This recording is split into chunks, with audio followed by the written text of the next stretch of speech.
Everybody, this Swati Gupta, chartered accountant. आज ICAI ने CA final और CA फाउंडेशन का रिजल्ट अनाउंस किया है। मेरे हिसाब से तो काफ़ी अच्छा रिजल्ट गया है। Congratulations to all the students out there जिनकी आज मेहनत रंग लाई। सच में कुछ पाने के लिए बहुत कुछ करना पड़ता है। यस, और आपने कर दिखाया। रियली वेरी वेरी कॉन्ग्रेचुलेशंस और ऑल द बेस्ट आपके फ्यूचर के लिए। पर आज मैं इम्पोर्टेंटली स्पेशली उन बच्चों से बात करना चाहूँगी जिनका आज दिन नहीं था, जिनका रिज़ल्ट उनकी मेहनत अनुसार, उनके एक्सपेक्टेशन अनुसार नहीं आया। मतलब कि CA के लाइफ के फेलियर्स। यस, ये आते रहते हैं, जाते रहते हैं, काफ़ी कॉमन है। मैंने भी फेस किया है पर्सनली, इसलिए आपको शेयर करना चाहूँगी। उस वक्त आप क्या फील करते हो मुझे एग्जैक्टली पता है।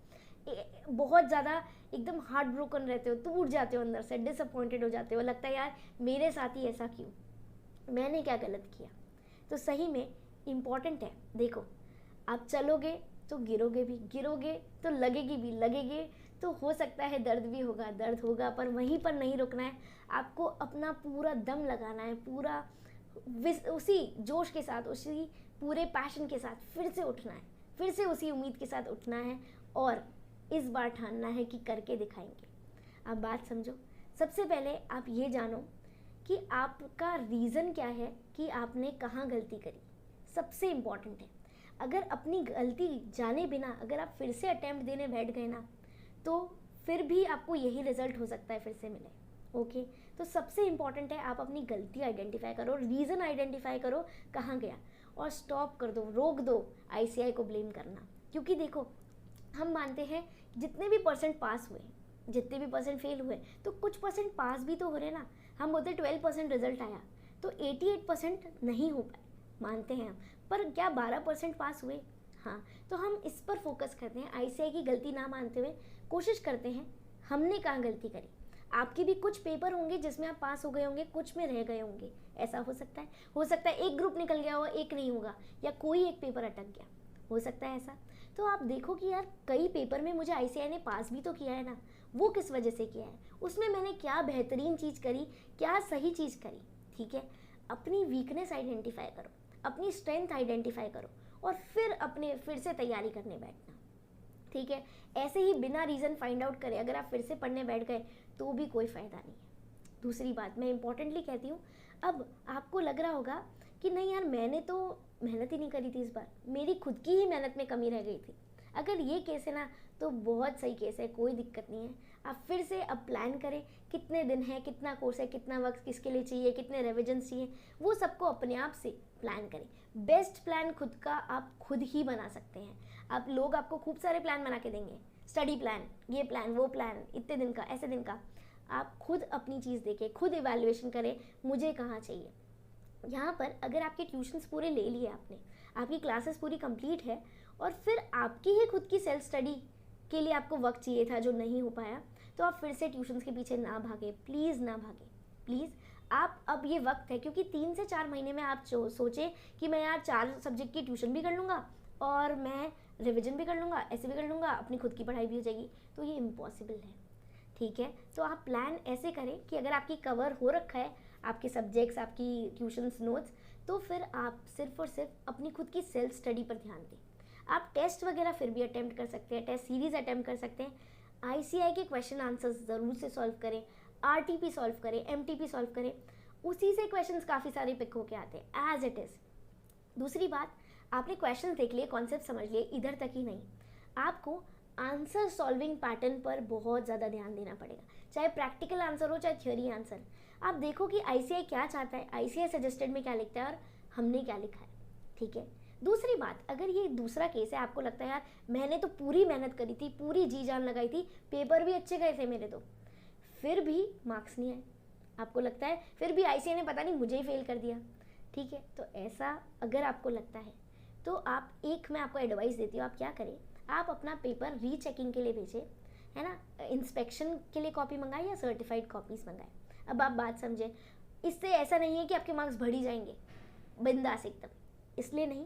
इंस्टेड आप अगर एक कॉपी भी मंगाते हैं तो आपको एग्जैक्टली समझने का ये मौका मिलता है कि आपका मार्क्स कटे कहाँ पे है, मिले कहाँ पर है, और आप इसको डायरेक्टली सजेस्टेड से कंपेयर कर सकते हो कि यार ICAI के हिसाब से आंसर ये होना चाहिए था और मैंने ये लिखा है।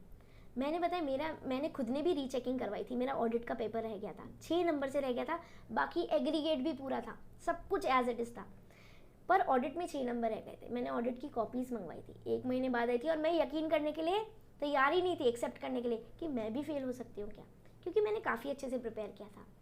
अब बात समझो, उस ऑडिट के पेपर को जो मेरी खुद की कॉपी आई और जो सजेस्टेड आई, मेरा पर्सनल एक्सपीरियंस बता रही हूँ, मैंने उसको बैठकर लगभग 3 से 4 घंटे इवैल्यूएट किया, लिटरली 3 से 4 घंटे इवैल्यूएट किया, एक एक लाइन देखी कि यार मैंने क्या लिखा है और आईसीए चाहता क्या है। मुझे काफ़ी सारी मेरी गलतियाँ समझ आई। जब आप अपनी गलतियाँ समझ जाते हो ना, उसे सुधारने के लिए आप स्टेप उठा सकते हो। अब जब मैंने अगली दफ़ा पढ़ा, जब मैंने अगले दिन से तैयारी चालू करी, तो मैंने उन सारी बातों का ध्यान रखा और अगले अटेम्प्ट में मेरा सही में क्लियर हो गया। अब बात समझो, बहुत ज़रूरी है रीज़न फाइंड आउट करना, कहाँ पर चूक हो गई। ठीक है, अब अगर आपको पढ़ाई हो रखी है तो आप सेल्फ स्टडी पर फोकस करें। प्लीज़ इधर उधर ट्यूशन्स के पीछे, ऑनलाइन ऑफलाइन किसी के पीछे ना भागें। ठीक है, अगर आपकी पढ़ाई पूरी नहीं हो रखी तो फिर आप देखो कितनी प्रिपरेशन हो रखी है। अगर सही से नहीं है और टाइम नहीं है तो फिर आप बोथ ग्रुप के लिए मत जाओ, एक ग्रुप के लिए जाओ। अगर इनफ टाइम नहीं है तो प्रैक्टिकल होके थोड़ा सोचो। ठीक है, ये इंपॉर्टेंट चीज़ें हैं जो मैं आपको बताना चाहती थी। अगर आपको मेरे से पर्टिकुलरली कोई एडवाइस चाहिए तो आप मुझे कमेंट करके पूछ सकते हैं, मेरे इंस्टा पर डीएम कर सकते हैं, डायरेक्ट मैसेज भेज सकते हैं, या फिर आप ऐप डाउनलोड कर भी मुझसे 1-to-1 चैट कर सकते हैं। अगर रिक्वायरमेंट हुई, आपको ज़रूरत लगी तो आपको कॉल बैक भी मिलेगा, मैं इन पर्सन बात करूँगी। ओके, पर आप स्ट्रैटेजी से आगे बढ़ें, एक डिसिप्लिन आपको लाना ही होगा।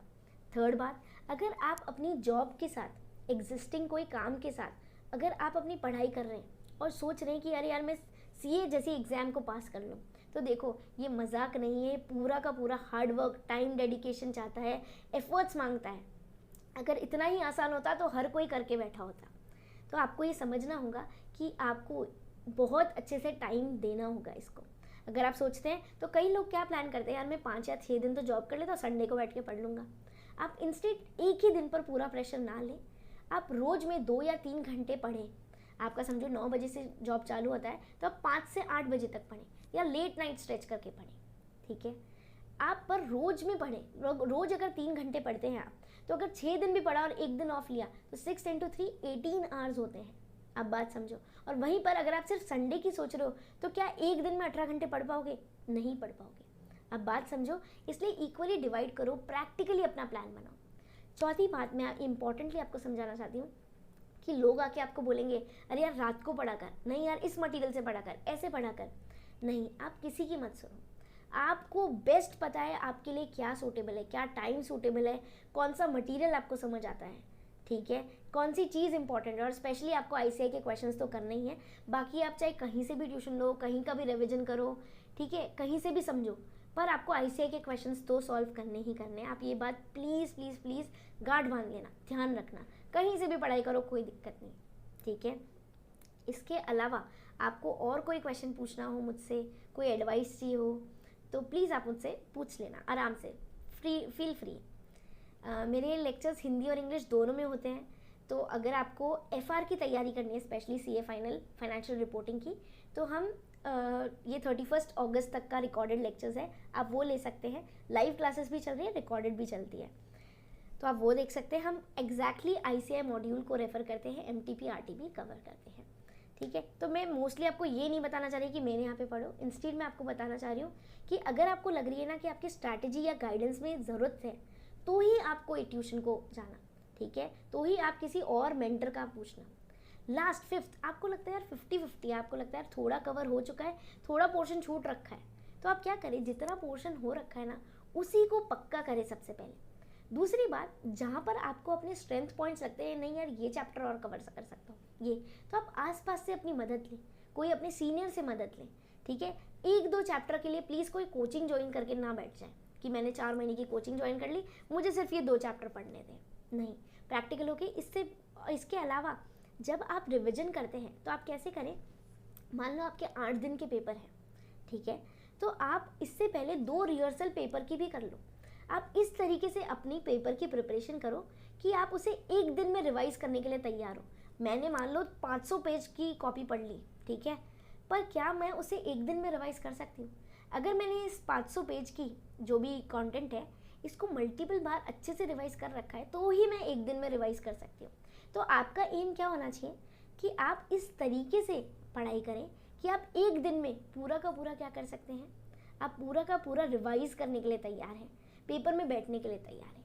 एटलीस्ट मिनिमम एक पेपर तो सॉल्व अपने घर से ज़रूर से करके जाएं, है ना। मतलब आप जब पढ़ रहे होंगे आप सोचो सब्जेक्ट खत्म हुआ उसके बाद में एक पेपर खुद से करो और खुद सजेस्टेड से मैच करो कि मैंने क्या लिखा ICAI क्या चाहता है, मैंने क्या लिखा ICAI क्या चाहता है। ठीक है, नवंबर 22 में जो पहली बार बैठने वाला है वो भी ज़रूर से RTP MTP करके जाए, ICAI के क्वेश्चन ज़रूर से करके जाए।